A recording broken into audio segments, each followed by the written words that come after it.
Je vous salue tous dans le nom merveilleux de notre Seigneur Jésus-Christ. Bien-aimés dans le Seigneur, nous sommes ici encore à Fenêtre Ouverte, qui est pour nous l'espérance dans la douleur, l'espérance dans la souffrance, l'espérance. Comme je vous ai dit que Daniel gardait la fenêtre ouverte en direction de Jérusalem. Or, fenêtre veut dire espérance. Alléluia. Dans notre contexte, ouvrez vos Bibles parce qu'ensemble, nous allons traverser les Écritures et bénéficier des choses qui ont manqué à notre foi, des choses qui ont manqué à notre connaissance. Alors, bien-aimés, je prie enfin que Dieu nous inspire ce soir. Père, au nom de Jésus, pendant que nous sommes ici, dans ta présence, oui, dans ce culte avec le monde entier, le culte avec les saints, le culte avec mon frère et ma soeur qui me regardent maintenant, bénis-nous par ta parole et que nous puissions élever nos cœurs dans ta présence, au nom puissant de Jésus.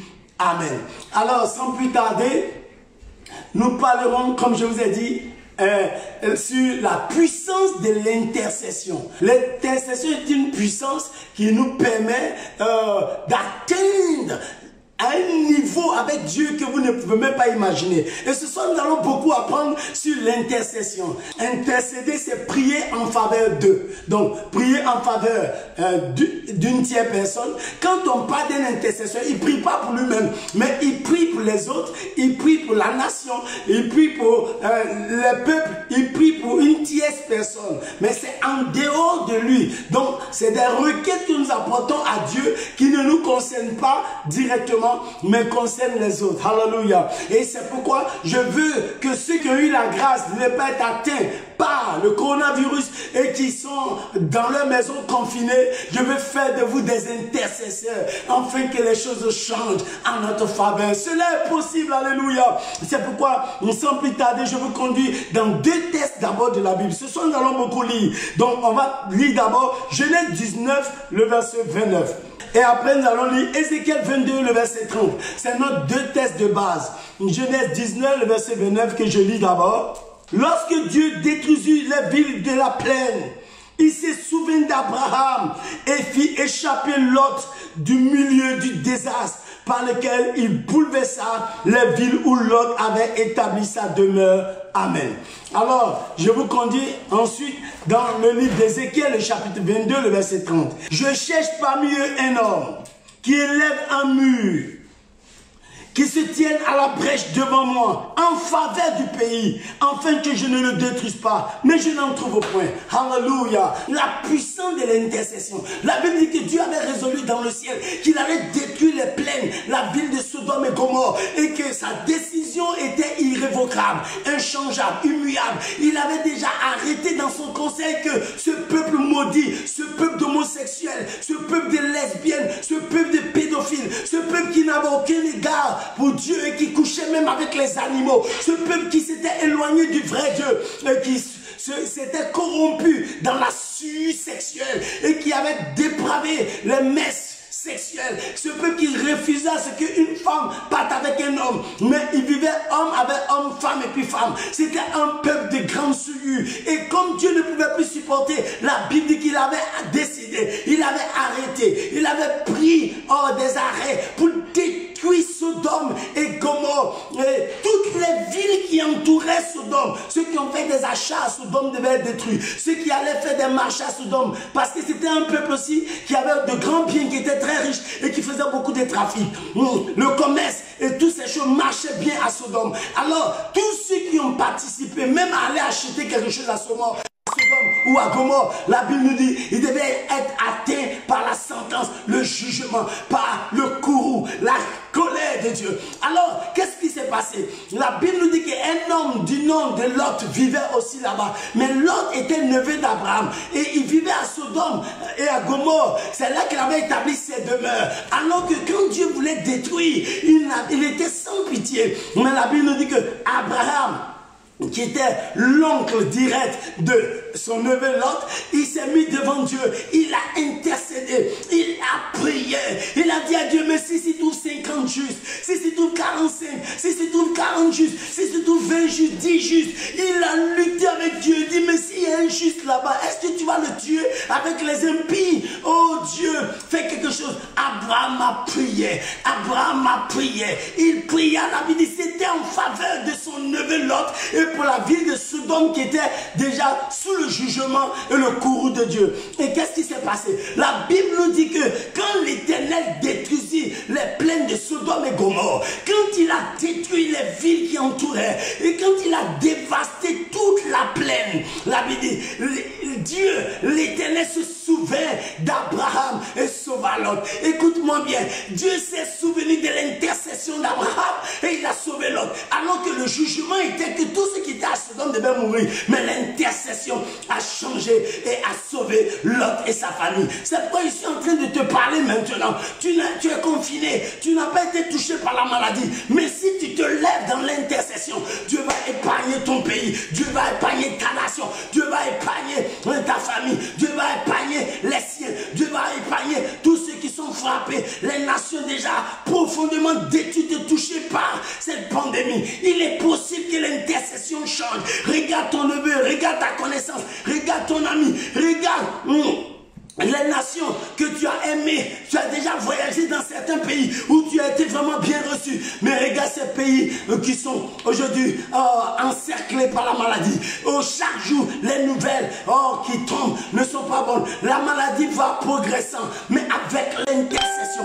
Parce que tu prieras pour ta nation, pour ton pays, pour ton peuple, pour quelqu'un comme l'autre, pour une connaissance que tu connais, une personne que tu connais. Tu peux élever la voix, tu peux prier et Dieu changera sa condition et sa vie. Alléluia. Donc, Abraham, la Bible a prié, mais l'Écriture dit dans Genèse 19, 29, l'Éternel se souvint d'Abraham et sauva Lot. Donc, l'autre croit que c'est à cause de sa justice qu'il a été sauvé. Non, c'est à cause de l'intercession d'Abraham. Vos intercessions peuvent secourir, vos intercessions peuvent libérer, vos intercessions peuvent transformer. Votre prière, priez en faveur de vos parents, priez en faveur de ceux qui sont malades, priez en faveur de ceux qui sont déjà atteints, priez en faveur des médecins qui se battent pour voir comment soigner les gens, priez en faveur de vos nations, priez en faveur de votre pays, priez en faveur de votre pays d'accueil ou de votre pays d'origine, priez en faveur des nations, priez en faveur des peuples qui sont en train de subir ce jugement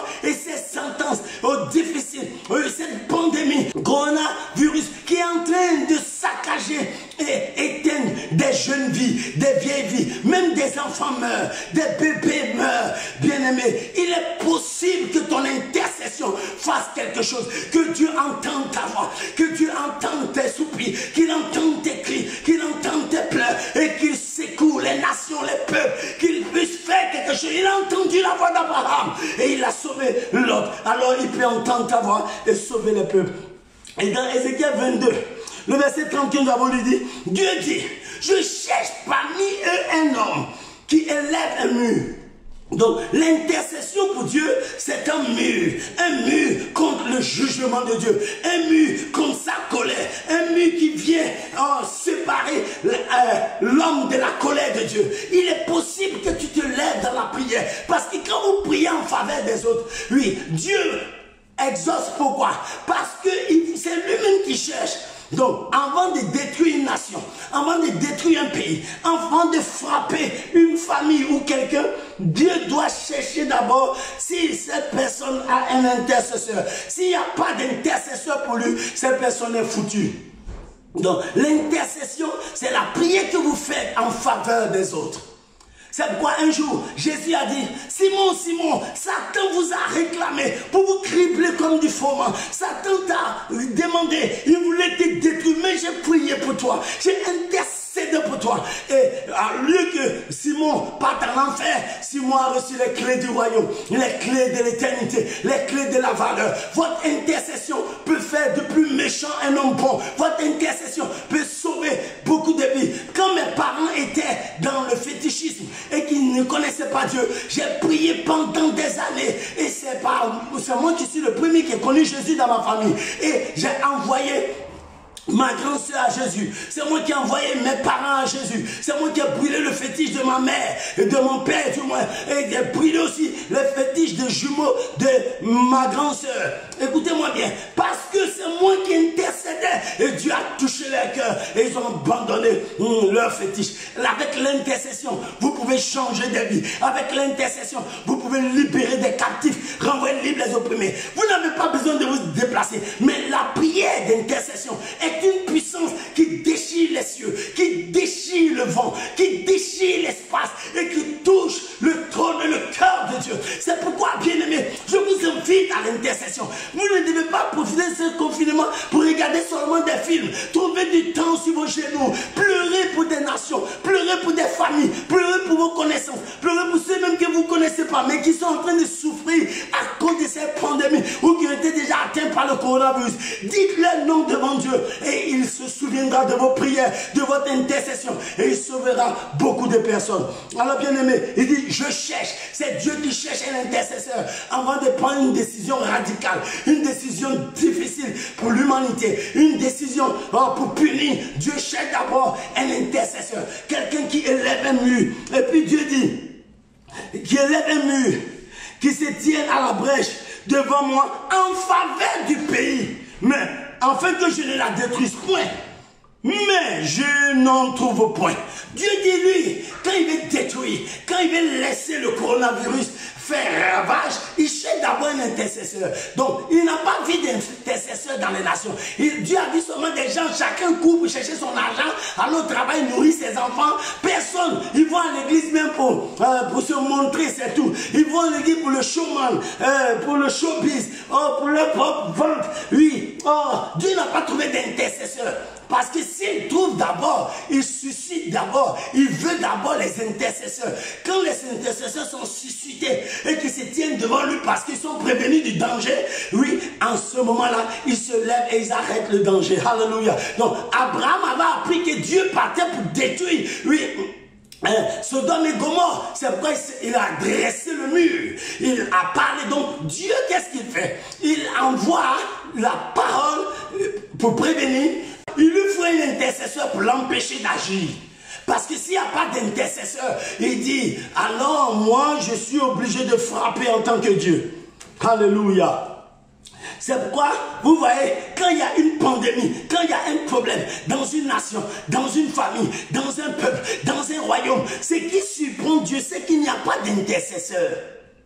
Il n'y a que des gens, chacun, aujourd'hui vous ne voyez pas, les denrées alimentaires ont augmenté. Les gens sont en train de s'enrichir sur le dos de ceux qui pleurent déjà. Oui, ils augmentent le riz, l'huile, ils augmentent toute la marchandise. Et les gens ne savent même pas comment s'en sortir. Le problème économique est devenu difficile. Les gens ne savent même pas comment payer les factures dans certaines nations, dans certains pays. On a confiné les gens, on a confiné le peuple, on a confiné, restez chez vous, restez chez vous. Comment vont-ils vivre? Est-ce qu'ils ont pensé aux veuves, à l'orphelin? Est-ce qu'ils ont pensé à ceux qui ne font rien, qui n'ont pas de travail? Est-ce qu'ils ont pensé à ceux qui vivent de jour au jour, surtout en Afrique? Bien aimé, ils n'y pensent pas, ces gens du pouvoir. Ils ne font que rencontrer les biens, mettre la police derrière les gens pour frapper les gens. Mais si vous intercédez, Dieu donnera la solution. Si vous priez, Dieu donnera la nourriture, le pain, de l'eau. Dieu prendra soin de son peuple et de l'héritage qui est en train de souffrir. Il est très important. C'est pourquoi Dieu ne peut jamais venir détruire l'humanité ou un peuple ou un pays ou une nation là où il y a des intercesseurs. C'est pourquoi il dit, je cherche parmi eux, parmi ces gens qui doivent subir mon jugement, un intercesseur, un homme, même pas deux. Si Dieu trouve un vrai intercesseur, il arrête la sentence, il arrête le jugement. Bien-aimé, constituez-vous un intercesseur. Ouvrez vos cœurs pour penser aux autres qu'à vous. Parce que l'intercesseur, un intercesseur, c'est quelqu'un qui n'est pas égoïste. Il ne présente même pas ses propres requêtes à Dieu. Ce n'est pas sa famille qui présente à Dieu. Il présente la famille des autres. Il présente le mari, les femmes, les enfants des autres. Il présente à Dieu tous ceux qui sont en train de tomber contaminés par le coronavirus dans les nations, dans les pays, dans les hôpitaux, les médecins même qui ont leur vie en danger. L'intercesseur, il prie en faveur des autres. Et quand Dieu trouve un seul intercesseur réel dans un pays, il change le courroux, il change son jugement en bénédiction. Alléluia. Alors laissez-moi vous conduire dans Ésaïe 59, le verset 16. Il voit qu'il n'a pas un homme. Il s'étonne de ce que personne n'intercède. Alors son bras lui vient en aide et sa justice lui sert d'appui. Lorsque nous disons que, oh non, Dieu a envoyé le châtiment, il est en train de punir les nations. Écoutez-moi bien, Dieu dit c'est quand il ne voit pas d'intercesseur dans un pays, quand il ne voit pas d'intercesseur dans une nation, quand il ne voit pas d'intercesseur dans un lieu, c'est là que sa justice lui sert d'appui et son bras lui vient en aide. C'est là que son jugement frappe. Mais quand il y a un intercesseur, Dieu ne frappe plus, Dieu ne maudit plus, Dieu arrête la sentence et le fléau. C'est pourquoi la Bible dit que le jugement qui doit tomber sur nous est tombé sur Christ. Parce qu'il s'est constitué en intercesseur.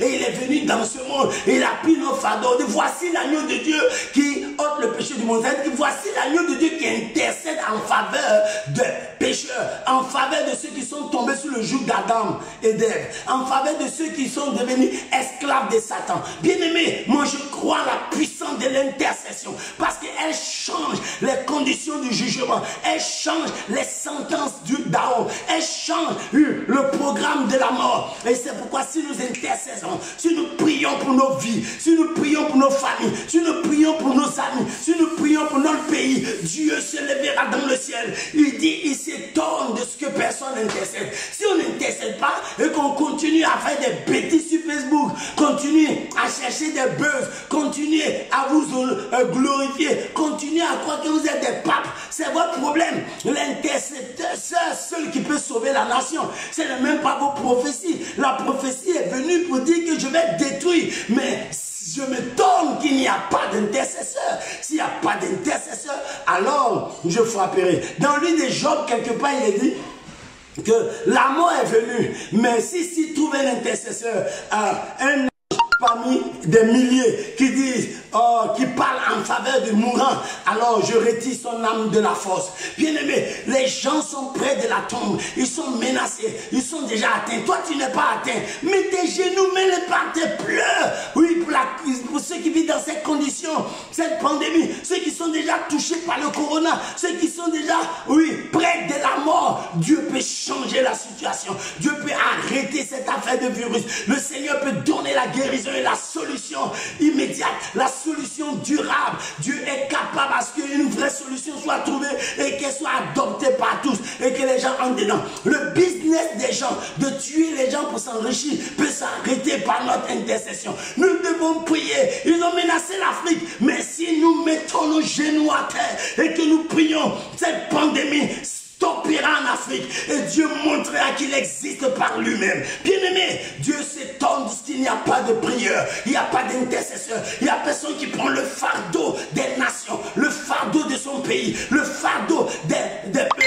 Oui, c'est aller fêter la Pâque qui est dans votre père. Quelle fête vous cherchez? Jésus est déjà mort, il a versé son sang, nous sommes sauvés. Vous cherchez quelle fête de Pâques? Vos fêtes là, Dieu s'en fout de vos fêtes. Les gens sont en train de mourir et la pandémie continue. Vous parlez des fêtes de Pâques, on doit faire la Pâque, on doit faire la Pâque. La Pâque c'est quoi? La Pâque, c'est la mort et la résurrection de Jésus. Et nous l'avons accepté. Quiconque invoquera le nom du Seigneur sera sauvé. Donc nous sommes sauvés. Mais écoutez-moi bien, il y a un jugement qui est en train de perpétrer les nations, les îles. Oui, l'Asie, l'Amérique, oh, toutes les nations, l'Afrique. Tout le monde est en train d'être touché, l'Australie. Tous les peuples de la terre ont connu aujourd'hui le coronavirus. Personne n'est épargné. Il y a des morts partout. Ça monte comme la bourse. Et chaque jour on parle des morts, chaque jour on parle des morts, et chaque jour on parle des morts. Bien aimé, il est possible que si chaque nation trouve des intercesseurs, ce fléau s'arrête. Alléluia. C'est pourquoi, bien aimé, ce n'est pas la fête des Pâques qui est notre priorité. C'est comment trouver des intercesseurs qui prieront en faveur du pays, en faveur des nations, en faveur des peuples, en faveur des médecins, des infirmiers, de tout le corps médical, en faveur de tous ceux qui sont dans la peur, la crainte. Et la paix même tue plus que le coronavirus. Nous devons prier, intercéder jusqu'à ce que Dieu donne des réponses vivantes, des réponses palpables et que les nations soient restaurées. Alléluia. J'ai dit alléluia. Ouais, quand Dieu veut exercer ses jugements dans la Bible, il ne veut pas d'intercesseur. Quand vous lisez Jérémie 11, 14, il vous lit quelque chose qui va vous surprendre. Et toi, n'intercède pas en faveur de ce peuple. Ne les pas pour eux ni supplication ni prière, car je ne les écouterai pas quand ils m'invoqueront à cause de leur malheur. Écoutez-moi bien. Donc Dieu dit, cette fois je suis fâché, je vais tuer les gens. Donc je ne veux pas que tu intercèdes. Pourquoi Dieu refuse l'intercesseur ou l'intercession? Parce qu'il sait que c'est la seule chose qui peut le calmer. Donc il dit, je vais détruire ce peuple, mais cette fois, je ne veux pas que tu intercèdes pour eux. Alléluia. Parce qu'il sait qu'il a sa loi. Il est miséricordieux. Si quelqu'un implore sa miséricorde, se met et prend le fardeau d'une nation maudite, Dieu écoute toujours l'intercesseur. Alors, avant de vouloir frapper, il interdit à Jérémie d'intercéder pour le peuple. Parce qu'il sait que quand il va commencer à frapper, qu'il va venir avec l'intercession, il sera obligé, lui, Dieu, d'arrêter les malheurs, d'arrêter le jugement, d'arrêter le châtiment ou la sentence, le courroux qui s'abat sur le peuple. Alors il dit, n'intercède pas pour ce peuple, parce qu'il sait que l'intercession peut l'empêcher de continuer de frapper. Alléluia. C'est pourquoi, bien aimé, vous devez intercéder jusqu'à ce que le malheur s'arrête. Vous devez intercéder jusqu'à ce que Dieu montre les plans et les voies de sortie de cette pandémie. Il est possible avec l'intercession de changer les choses. Regardez un peu Jérémie 15, le verset 1. Alors vous allez comprendre quelque chose. Dieu s'oppose souvent même aux intercesseurs. Regardez Jérémie 15. Il dit, l'Éternel me dit, quand Moïse et Samuel se présenteraient devant moi, je ne serai pas favorable à ce peuple. Chasse-le loin de ma face. Qui Samuel était mort à cette époque-là. Maintenant Dieu dit à Jérémie, quand Moïse et Samuel se présenteraient devant moi, c'est que Dieu connaît l'adresse de Moïse et de Samuel, de grands intercesseurs. Samuel a intercédé et c'est comme ça qu'il a plu des pierres qui ont tué les ennemis, les Philistins, et on appelait ça Ebenezer. Lui, il sait que les intercesseurs peuvent changer les choses. Et Samuel, lorsqu'il quittait, lorsqu'Israël avait trouvé un nouveau roi, ils ont demandé à Samuel de prier pour eux. Samuel dit, loin de moi de pécher contre l'Éternel et de cesser de prier pour vous. Alors, c'est pourquoi je prie pour l'Afrique, je prie pour l'Asie, je prie pour les Amériques, je prie pour les îles, je prie pour l'Australie. Je suis sûr que là où il y a un être humain sur la terre, à cause de notre intercession, Dieu va secourir les pays, Dieu va secourir les nations. Dieu dit, oui, même si Moïse et Samuel, c'est que Dieu les craint. Dieu sait que ces deux-là, ils sont dangereux dans l'intercession. Donc il les donne en exemple. Il dit, quand Moïse et Samuel se présenteraient devant moi, Dieu, je n'écouterai pas ce peuple, je le chasserai. C'est parce que Dieu, quand il parlait, il voulait dire qu'il n'y a pas de Moïse et il n'y a pas de Samuel dans le peuple. Donc, il est libre de faire ce qu'il doit faire. Il doit punir parce qu'il n'y a pas de Moïse. Je veux que tu sois ce Moïse. Je veux que tu sois ce Samuel. Des hommes qui influencent le trône de Dieu par leur fardeau, leur intercession. Parce qu'un intercesseur, il porte le fardeau des autres. Il pleure à la place des autres. Il se met dans la peau des autres. C'est dans l'intercession que Élisée a ressuscité le fils de la femme veuve. Il s'est couché sur elle. Il s'est identifié aux morts. Alléluia. Alléluia. Je veux que vous priez. L'intercession, c'est prier en faveur des autres. Regardez un peu avec moi quelque chose d'extraordinaire. L'intercession nous épargne de la condamnation. Romains chapitre 8, le verset 34. Qui les condamnera? Christ est mort, bien plus. Il est ressuscité. Et il est à la droite de Dieu. Et il intercède pour nous. Mais il n'a pas dit que tout est accompli. Il n'a pas dit qu'il a fini son travail. Non, il a fini son travail sur la terre. Mais il continue de prier à notre faveur. Il présente son sang à Dieu. Et ce soir, je sais que quand il intercède, le corona ne pourra pas te toucher. Pendant que l'intercesseur éternel, le Fils de Dieu, qui est monté à la droite du Père et qui présente à Dieu chaque jour son sacrifice. Il présente nuit et jour son sacrifice. Lui, à la croix, il présente sa vie et ses souffrances quand il monte ses bras au Dieu vivant, au Père céleste. Alors nous sommes épargnés parler de la condamnation. Le coronavirus et cette pandémie est venue pour condamner les peuples, les confiner à la maison. Mais le grand intercesseur, si nous intercédons, si nous prions, le grand intercesseur se lèvera dans le ciel. Lui qui est assis à la droite du Père. Et la Bible dit, il prie en notre faveur. Écoutez-moi très bien, vous n'êtes pas perdus. Aucun jugement, aucune condamnation, aucun peuple ne sera condamné. Aucune nation ne va être détruite, dépecée, conclue par le coronavirus. Cette pandémie s'arrête parce que le grand intercesseur s'est levé ce soir dans le ciel pour prier en faveur des églises, pour prier en faveur des siens, prier en faveur des pays, des gens qui n'ont même pas encore sauvé. Son sang est versé à la croix, afin que nous soyons sauvés. C'est pourquoi, bien-aimés dans le Seigneur, je suis convaincu que dans le ciel est assis à la droite de Dieu, l'intercesseur éternel. Et il prie en faveur de ceux qui doivent hériter du salut. Alléluia.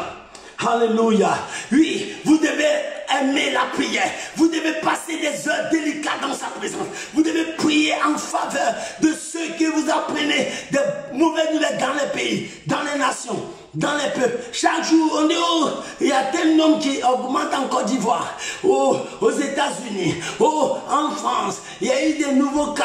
Il y a eu des nouveaux cas en Belgique, des nouveaux cas au Congo. Il y a eu des personnes, oh, d'autres sont atteints, d'autres sont vraiment dans un coma, d'autres sont dans des soins intensifs. Mais notre intercesseur céleste, si nous le provoquons, il se lèvera, il présentera son sacrifice, le tout accompli. Il présentera cela au ciel, il montrera ses bras, il montrera son côté, sa tête percée, il montrera ses pieds. Et quand Dieu verra ses plaies, nous serons guéris, car la Bible dit par ses maîtres issus, nous sommes guéris. Quand nous intercédons, invoquons ce maître issu sur les malades, invoquons ce maître issu et qu'il puisse vraiment protéger ceux qui n'ont plus de souffle, qui reçoivent le souffle, qu'ils aient des poumons renouvelés. Je crois à la puissance de l'intercession. Priez en faveur des gens et Dieu va les secourir. Alléluia. C'est pourquoi il va vous conduire dans Hébreux 7. Le verset 25. Jésus est vivant pour intercéder pour nous. Oui, il est vivant, mais il ne se tait pas dans le ciel. Il est vivant, mais il ne ferme pas la bouche. Il est vivant dans le ciel. La Bible dit, il prie en notre faveur.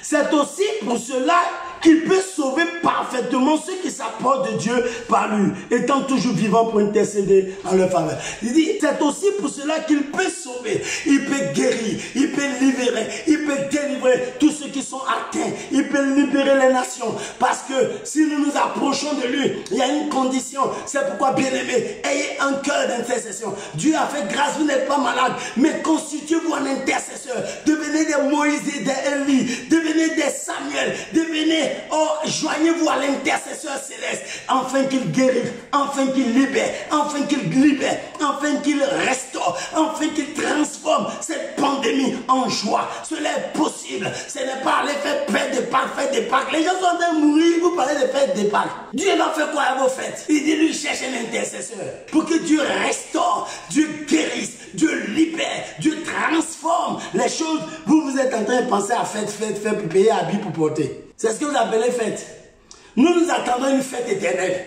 La fête avec l'agneau dans la grande réunion. Nous attendons une fête avec le grand intercesseur. Mais pour l'heure, ce n'est pas l'heure de la fête. C'est l'heure d'arrêter cette pandémie. C'est l'heure de se lever parce que le monde est en danger. Nos nations sont en danger. Nos chefs d'État sont en danger. Dieu a montré au monde entier qu'il existe et qu'il est le Tout-Puissant. Mais c'est les intercesseurs seulement qu'il rejette dans cette pandémie. Il rejette ceux qui sont des intercesseurs. Ceux qui peuvent verser des pleurs devant lui. Ceux qui peuvent pleurer, gémir, se lamenter, porter le fardeau des nations, porter le fardeau de ton pays. Tu peux le faire. Constituez-vous avec vos familles, vos femmes, vos enfants en des intercesseurs, afin que le Seigneur puisse apporter son secours aux nations déjà touchées. Étant toujours vivant pour intercéder en leur faveur. Étant toujours vivant pour intercéder en leur faveur. Mais Jésus, qui est le Fils de Dieu, il ne pouvait se reposer. Il pouvait dire, je suis confiné dans le ciel.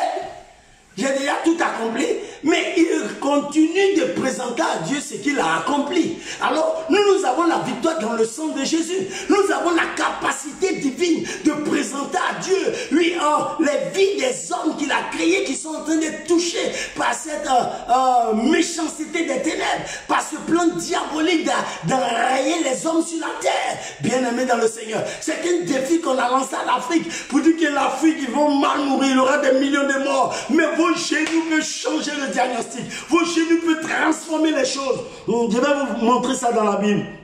Dans Philippiens 1, 19. Et vous allez comprendre que l'intercession peut changer toutes les circonstances et les transformer en salut.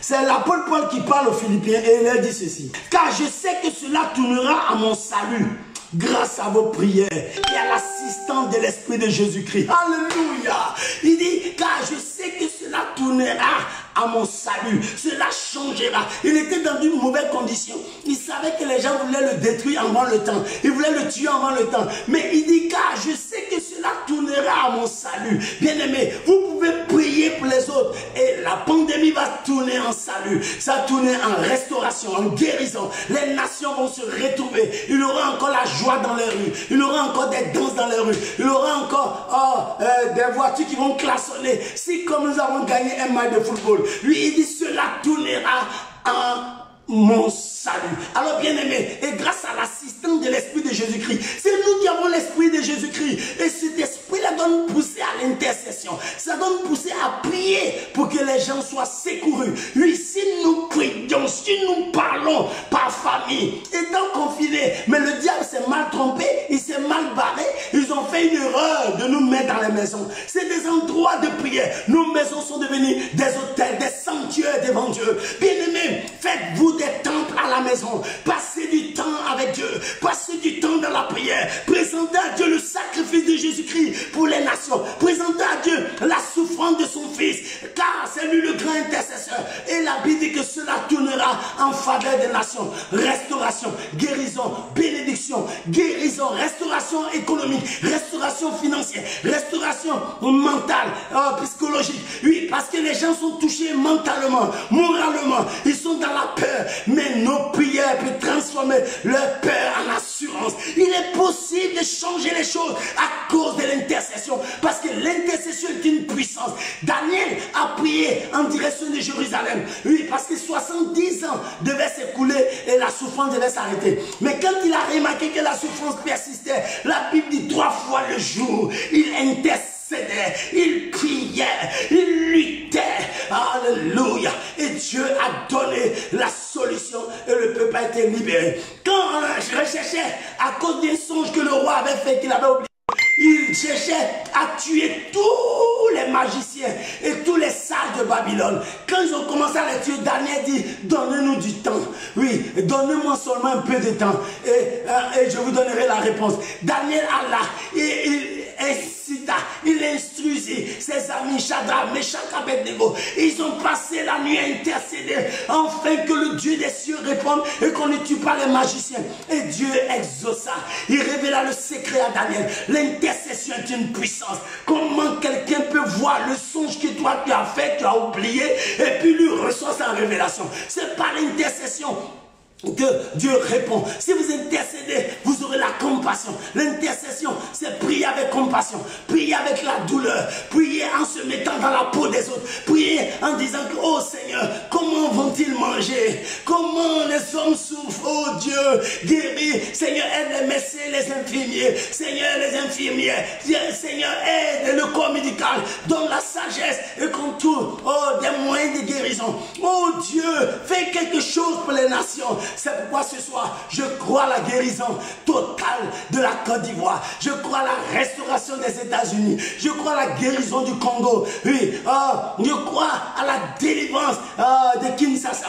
Je suis convaincu que Dieu agira en Afrique du Sud. Il agira au Gabon. Il agira au Cameroun. Ce Dieu-là, si nous prions pour les nations, il va agir dans chaque pays. Au Burkina, au Bénin, au Togo. Il va agir au Nigeria. Il va agir au Mali. Dieu va agir en Guinée, au Conakry. Il va agir en Guinée équatoriale. Dieu notre Père, il va agir agir dans tous ces peuples, au Brésil, au Paraguay. Il va agir, oui, en Équateur, il va agir dans toutes les nations. Il est capable, il est puissant, mais c'est l'intercession et l'intercesseur que Dieu recherche. Dans ces temps, ce n'est pas des fêteurs. Bien-aimés, enlevez les histoires des fêtes de Pâques. Portez le fardeau des nations, portez le fardeau de votre pays. Les gens sont en train de mourir, vous ne voulez pas prier. Intercédez en leur faveur. Priez là où vous êtes. Et Dieu changera la situation. Il changera la vie. Il changera. Oui, quand ça ne t'a pas encore touché, tu ne comprends pas ce que je prêche. Mais écoute-moi bien. Toi, tu es en bonne santé. Mets tes genoux par terre. Porte le fardeau des autres. Porte le fardeau des malades. Porte le fardeau. Parce qu'il y a des gens qui, si nous prions, ne seront même pas touchés par cette pandémie, par ce coronavirus. Et ça va stopper comme Dieu sait le faire. Écoutez-moi bien. Dieu vous recherche. Devenez des intercesseurs dans son royaume. Devenez des intercesseurs. Devenez des intercesseurs. Dieu a besoin de vous. Que le Seigneur vous bénisse ce soir. Parce que, oui, il dit, je cherche parmi eux un homme qui lève un mur et qui se tient dans la brèche en faveur du pays. Ézéchiel 22, 30. Oui, mais je n'en trouve point.